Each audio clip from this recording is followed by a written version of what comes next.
Hello दोस्तों, आज हम देखेंगे 2021 ओएसएसटीटी एग्जाम्स के हिंदी विभाग के प्रश्न पत्र। चलो देखते हैं। इसका पहला प्रश्न है, साहब ने बड़े बाबू से भोलाराम के केस की फाइल क्या मिलने के बाद मंगवाई? नारद की धमकी, नारद की वीणा, भोलाराम की धमकी, रिश्वत के पैसे। इसका सही आंसर है ऑप्शन बी, नारद की वीणा। साहब ने बड़े बाबू से भोलाराम के केस की फाइल नारद की वीणा मिलने के बाद मंगवाई। कौन सा शांति भंग करने वाला मनोविकार है? क्रोध, भय, प्रेम, क्षमा। क्रोध शांति भंग करने वाला मनोविकार है। रामचंद्र शुक्ल के क्रोध निबंध से आया है ये प्रश्न।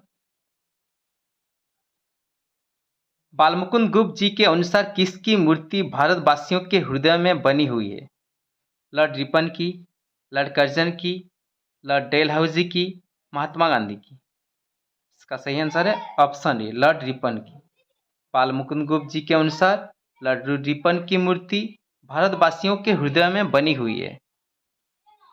गोरा का गोरा रंग किसके समान था?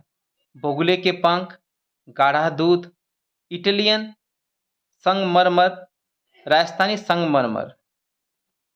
महादेवी वर्मा के गोरा रेखा चित्र से प्रश्न आया है। गोरा का गोरा रंग इटालियन संगमरमर के समान था। मधुलिका के पिताजी का नाम क्या था? जयशंकर प्रसाद के पुरस्कार कहानी से प्रश्न आया है। पुष्पमित्र, अरुण, वीर सिंह मित्र, अजातशत्रु। मधुलिका के पिताजी का नाम था वीर सिंह मित्र। किसे सुनाते हुए वैद्य जी चंद्र से बोले कि 10 गांव शहर छोड़कर ठाकुर सवरण सिंह इलाज के लिए यहीं आते हैं? रेलवे के खलासी को, रामचरण को, सुखदेव बाबू को, सुरेंद्र को। इसका सही आंसर ऑप्शन डी, रेलवे के खलासी को सुनाते हुए वैद्य जी चंद्र से बोलते हैं कि 10 गांव शहर छोड़कर ठाकुर सवरण सिंह इलाज के लिए यहीं आते हैं। किसने रामू की मां से कहा कि बिल्ली तो उठकर भाग गई? मिश्रानी, छन्नू की दादी, किस्नू की मां, मेहरी। इसका सही आंसर है ऑप्शन डी, मेहरी। मेहरी ने कहा रामू की मां से, बिल्ली तो उठकर भाग गई। अगला प्रश्न है, गयाधर बाबू को सुनाकर किसने मां से कहा कि मैं साइकिल पर गेहूं रखकर आटा पिसाने नहीं जाऊंगा? नरेंद्र, अमर, सुरेंद्र, मनोहर। इसका सही आंसर है ऑप्शन डी, नरेंद्र ने कहा कि गयाधर बाबू को सुनाकर नरेंद्र ने कहा मां से, मैं साइकिल पर गेहूं रखकर आटा पिसाने नहीं जाऊंगा। सुनंदा के पति कालिंदी चरण जिस काम में लगे हुए हैं उस काम का नाम क्या है? जन सेवा, देशोद्धार, समाज सुधार, गौ माता की सेवा। सुनंदा के पति कालिंदी चरण देशोद्धार काम में लगे हुए थे। और माँ, हम लोग पहले बैठक में बैठेंगे, उतनी देर तुम बरामदे में बैठना, फिर जब हम वहां आ जाएं तो तुम गुसल खाने के रास्ते बैठक में चली जाना। किसने यही बात कही? अपनी मां से कौन यही बात कही? श्यामलाल ने, रामलाल ने, बच्चन सिंह ने, सोबरन सिंह ने। इसका सही आंसर है ऑप्शन ए। दरअसल यहाँ श्यामलाल का सामनाथ होना चाहिए था, सामनाथ। सभी जानवर मैंने देखे हैं, शेर, चीता, भालू, हाथी, भेड़िया, पर वन नामक जीव को मैंने अब तक नहीं देखा। यह वाक्य किसने कहा? शीशम, बड़दादा, बांस, सांप। यह वाक्य बड़दादा ने कहा। अगला प्रश्न है, हल्कू ने क्या खरीदने के लिए 3 रुपये जमा किए थे? चद्दर, कंबल, मिर्जई, साड़ी। हल्कू ने कंबल खरीदने के लिए 3 रुपये जमा किए थे। एक बात कहूं बेटे, मानेगा? तू डॉक्टर साहब को पापा क्यों नहीं कहता? यहाँ तू सब किसके लिए आया है? बंटी, जोत, अमी, माली। यहाँ तू सब बंटी के लिए आया है। कौन कालिदास को भोजपत्र के पन्नों की बनी हुई एक कोरी कापी एक बड़े काव्य लिखने को देती है? अंबिका, प्रियंगो मंजरी, मल्लिका, बिलोम। इसका सही आंसर है ऑप्शन सी। मल्लिका क्या करती है? मल्लिका कालिदास को भोजपत्र के पन्नों की बनी हुई एक कोरी कापी एक बड़े काव्य लिखने के लिए देती है। अगला प्रश्न है, अशोक वृक्ष की पूजा किसकी देन है? जक्ष राक्षसों की, देवताओं की, कर्मकांड की, गंधर्व और जक्षों की। इसका सही आंसर है ऑप्शन डी। अशोक वृक्ष की पूजा गंधर्वों और जक्षों की देन है। रजिया का मंझला बेटा किस पेशे में लगा हुआ था? मजदूर, चाट बेचने, खेतियार, पुश्तैनी। रजिया का मंझला बेटा पुश्तैनी पेशे में लगा हुआ था। कौन चंद्रगुप्त से कहती है, मौर्य, मैंने वरण किया था केवल एक पुरुष को, वह था चंद्रगुप्त, परंतु तुम मेरे पिता के विरोधी हुई, अब मेरे लिए कुछ भी अवशिष्ट नहीं रहा। यह किसकी पंक्ति है? कल्याणी, कानेलिया, सुभाषिनी, अलका। यह पंक्ति है कल्याणी की। किसने ईश्वर को धन्यवाद दिया? जिसने अष्टावक्र को अपने पास बुलाकर उन दोनों को सुख की नींद सोने का अवसर दिया। रिक्शे वाले ने, पड़ोसी ने, कुल्फी वाले ने, पुरोहित ने। इसका सही आंसर है ऑप्शन सी, कुल्फी वाले ने। कौन अमरकांत के पिता थे? लाला चंदर, लाला मोहनलाल, लाला दीनानाथ, लाला समरकांत। प्रेमचंद के कर्मभूमि उपन्यास से आया है प्रश्न। इसका सही आंसर क्या होगा? इसका सही आंसर है ऑप्शन डी, लाला समरकांत। अमरकांत के पिता का नाम क्या था? लाला समरकांत। चित्रलेखा एक क्या है? खालिस्तान भरी। नाटक, उपन्यास, काव्य, कहानी। चित्रलेखा एक उपन्यास है। इसकी नायिका का नाम भी क्या है? चित्रलेखा, जो एक नर्तकी थी। माली से किसने कहा कि हमारी बारी कल है? फूल, फल, गुलाब, कली। माली से कली ने कहा कि हमारी बारी कल है। ब्रह्मा, विष्णु और महेश का पद पाकर भी भरत को क्या नहीं हो सकता? तुलसीदास के केवट प्रसंग में नहीं, तुलसीदास के भरत महिमा में श्री राम अपने अनुज लक्ष्मण को समझा रहे हैं कि ब्रह्मा, विष्णु और महेश का पद पाकर भी भरत को क्या नहीं हो सकता? राजमत, धनमत, ईर्षा, अहंकार। इसका सही आंसर ऑप्शन है राजमत। अगला प्रश्न देखते हैं। अगर आपको वीडियो अच्छा लग रहा है तो एक लाइक और कमेंट कीजिए। यशोधरा गौतम की तपस्या का फल किसे मिलने की चाह रखती है? सभी को, राहुल को, भारत को, कपिल वास्तु को। इसका सही आंसर ऑप्शन है सभी को। यशोधरा गौतम की तपस्या का फल सभी को मिलने की चाह रखती है। बहुत दिनों के बाद कविता में कवि ने बहुत दिनों के बाद क्या खाया? पुलाव, तालम खाना, रोटी, आम। इस कविता के अनुसार कवि ने बहुत दिनों के बाद तालम खाना खाया। कृष्ण को अपना बेटा बताने के लिए माँ यशोदा किसकी सौगंध खाती है? बलराम की, नंद बाबा की, गोधन की, कान्हा की।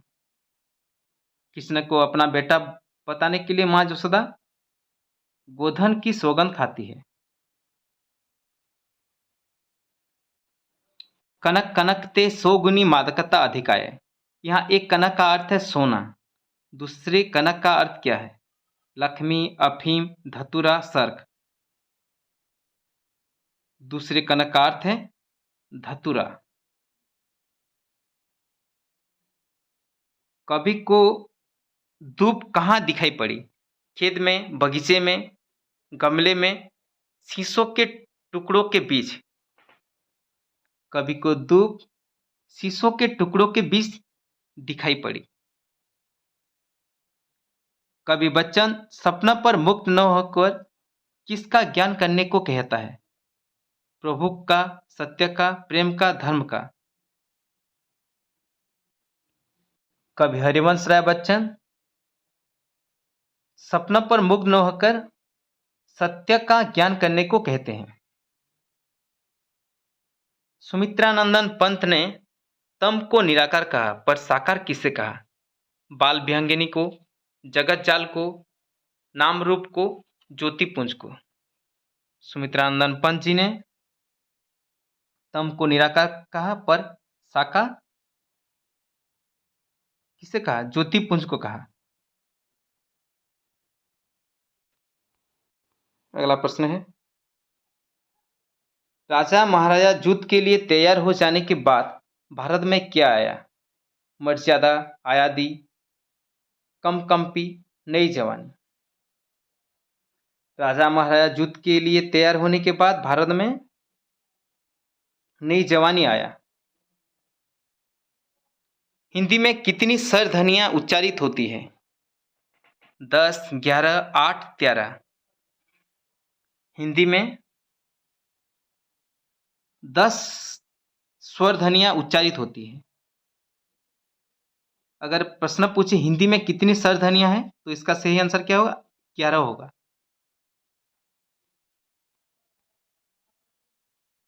उड़िया का ख्य किस किस ध्वनि के मेल से बना है?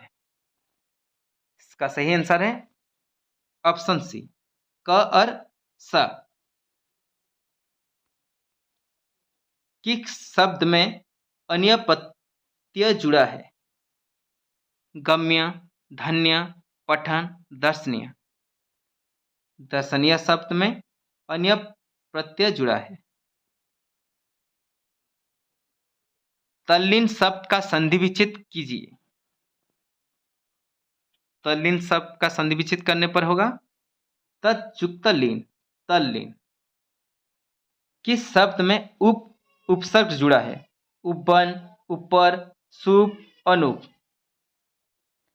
उपवन, ऊपर, शुभ, अनुप। इसका सही आंसर ऑप्शन डी। उपवन शब्द में उपसर्ग जुड़ा है। उपसर्ग कहाँ जुड़ा होता है? शब्द के पहले, और स्पर्शक तथा कारक शब्द के बाद जुड़ा होता है। स्वाधीन का विपरीतार्थक शब्द क्या है? पराधीन, परतंत्र, स्वराधीन, निजाधीन। स्वाधीन का विपरीतार्थक शब्द है पराधीन। सही वर्तनी किस में है? आशीर्वाद। सही वर्तनी किस में है? इसका सही आंसर ऑप्शन है आशीर्वाद। हिंदी में रू का उच्चारण किस प्रकार होगा? रू, री, र, अर। हिंदी में रू का उच्चारण ऑप्शन बी, री की तरह होगा। शशि का पर्यायवाची शब्द क्या है? सूरज, दर्पण, कोमल, चंद्रमा। शशि का पर्यायवाची शब्द है चंद्रमा, यानी शशांक। अन्नजल में कौन सा समास है? अव्ययीभाव, कर्मधारय, दंड, बहुव्रीहि। अन्नजल में अन्न और जल द्वंद्व समास है। शेर का लिंग परिवर्तन कीजिए। शेर का लिंग परिवर्तन करने से होगा ऑप्शन डी, शेरनी।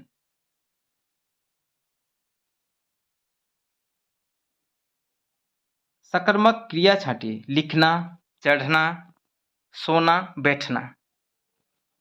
सकर्मक क्रिया है लिखना। दरवाजा टूट गया। रेखांकित पद किस कारक में है? दरवाजा पर रेखांकित किया गया है। करण, कर्म, संबंध, कर्ता। यह दरवाजा कर्ता है, तो इसका कारक होगा कर्ता कारक। 5 किस प्रकार का विशेषण है?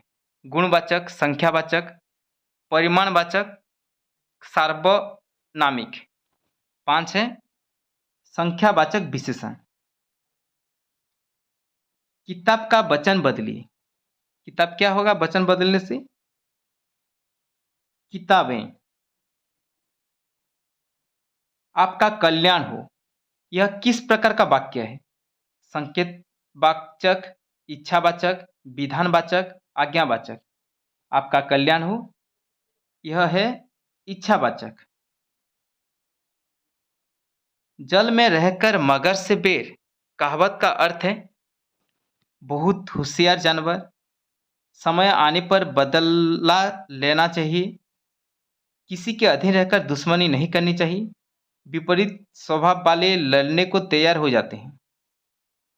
जल में रहकर मगर से बेर, इसका अर्थ है किसी के अधीन रहकर दुश्मनी नहीं करनी चाहिए। फूला ना समाना, मुहावरे का अर्थ है सूजन अधिक हो जाना, लज्जित होना, क्रोधित होना, अत्यधिक प्रसन्न होना। फूला ना समाना, इसका सही आंसर है ऑप्शन डी, अत्यधिक प्रसन्न होना। मैंने एक बहुत लंबा सांप देखा, इस वाक्य को मिश्र वाक्य में बदलिए। इसका सही आंसर क्या होगा? मैंने एक सांप देखा जो बहुत लंबा था। पढ़ना का प्रथम प्रेरणार्थक क्रिया, पढ़वाना, पढ़लाना, पढ़ाना, पढ़ोना। पढ़ना का प्रथम प्रेरणार्थक क्रिया है पढ़ाना। अगर क्वेश्चन पूछता द्वितीय प्रेरणार्थक क्रिया तो होता क्या? पढ़वाना। पढ़ना, पढ़ाना, पढ़वाना।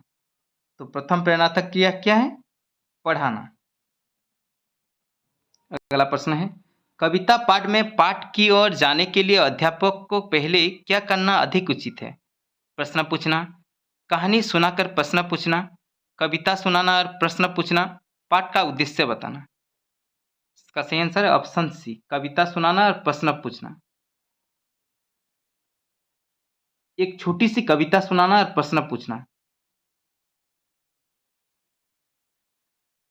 पहले नियम बताकर फिर उसके लिए उदाहरण देने को व्याकरण में कौन सी विधि कहते हैं? पहले नियम उसके बाद उदाहरण। व्याख्यान विधि, आगमन विधि, विश्लेषण विधि, निगमन विधि। इसका सही आंसर ऑप्शन डी, निगमन विधि। निगमन विधि में क्या होता है? पहले नियम बताया जाता है, उसके बाद उदाहरण दिया जाता है। अगर पूछता उदाहरण पहले होता और बाद में नियम होता तो उसको कहते आगमन विधि। अगला प्रश्न है हिंदी में अनुवाद कीजिए। मु रातिरे क्षीर पी सुए, इसका सही आंसर क्या होगा? देखिए, मु रातिरे क्षीर पी सुए, मैं रात को दूध पीकर सोता हूं। सेमाने सेठारे बसंतु, सेमाने सेठारे बसंतु, वे वहां बैठे। गद्य पाठ में प्रयोग सोपान पर क्या क्या काम किया जाता है? कक्षा कार्य, गृह कार्य, अधिगम मूल्यांकन, पुनरावृत्ति, कहानी कथन। गद्य पाठ में प्रयोग सोपान पर कक्षा कार्य और गृह कार्य किया जाता है। तुम्हें क्यों खिलौनाटी किनिबो, तुम कौन सा खिलौना खरीदोगे, तुम कौन सी खिलौना खरीदोगे, तुम कौन से खिलौने खरीदोगे, तुमने कौन सा खिलौना खरीदा। इसका सही आंसर होगा ऑप्शन डी, तुम कौन सा खिलौना खरीदोगे। से मेला रे पहुंची थी वह मेले में पहुंचा होगा, उसने मेले में पहुंचा होगा, उन्होंने मेले में पहुंचे होंगे, वे मेले में पहुंचा होगा। इसका सही आंसर है ऑप्शन डी, वह मेले में पहुंचा होगा। सुनंदा बही पढ़िला। इसका सही आंसर क्या होगा? देखिए, इसका सही आंसर होगा ऑप्शन सी, सुनंदा ने पुस्तक पढ़ी। निम्न अनुच्छेद को पढ़कर प्रश्नों के उत्तर दीजिए। वर्तमान समय में उचित शिक्षा और उचित वातावरण आदि का अभाव होने से समाज में उच्छृंखलता बहुत बढ़ गई है। शास्त्र के अनुसार क्या करना चाहिए, क्या नहीं करना चाहिए, इसे नई पीढ़ी के लोग नहीं जानते। शास्त्रीय आचार व्यवहार जानने वाले उन्हें सही बात बताने पर वे उनकी हंसी उड़ाते हैं। प्रश्न देखते हैं, आजकल समाज में उच्छृंखलता बढ़ जाने का कारण क्या है? उचित शिक्षा और उचित वातावरण का अभाव, उचित वातावरण उचित शिक्षा के कारण, नई पीढ़ी के लोग न पढ़ने के कारण, उच्च शिक्षा के अभाव के कारण। इसका सही आंसर है अनुच्छेद के आधार पर क्या होगा? ऑप्शन ए, उचित शिक्षा और उचित वातावरण का अभाव। शास्त्रीय आचार व्यवहार जानने वाले व्यक्ति नई पीढ़ी के लोगों को सही बात बताने पर वे क्या करते हैं? नई पीढ़ी की हंसी उड़ाते हैं, सही बात पर ध्यान देते हैं, शास्त्रीय आचार व्यवहार जानने वालों की हंसी उड़ाते हैं, नई पीढ़ी के लोग अपना कर्तव्य नहीं जानते। इसका सही आंसर होगा अनुच्छेद के आधार पर ऑप्शन सी, शास्त्रीय आचार व्यवहार जानने वालों की हंसी उड़ाते हैं।